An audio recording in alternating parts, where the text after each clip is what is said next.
మీరు చూస్తే నేను రాజధాని పేరు పెట్టిన తర్వాత ఫౌండేషన్ వేసేటప్పుడు మన నీరు మన మట్టి మన అమరావతి ఒక ఆలోచన వచ్చింది, ఒక సెంటిమెంట్లుగా కూడా.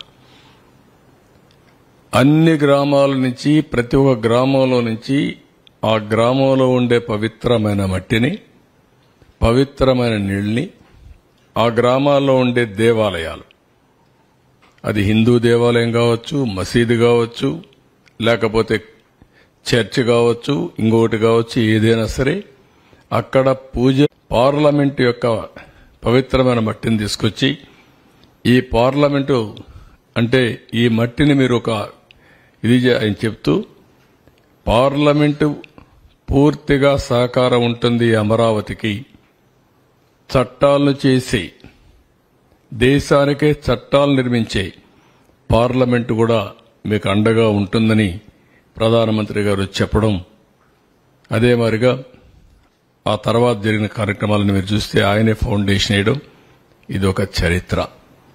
ఇలాంటి ఇప్పుడు కూడా ప్రపంచంలో గల అన్ని పవిత్ర దేవాలయాలు తీసుకొచ్చాం. ఈ మట్టి కూడా ఇప్పటికి కూడా మీరు చూస్తే అదే మాదిరిగా చేశాం. మొన్న కూడా నేను ప్రార్థనలు చేసి వచ్చాను అక్కడనే.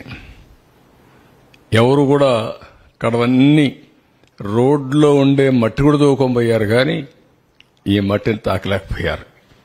అదొక గొప్ప విశిష్టత, పవిత్రత. నెక్స్ట్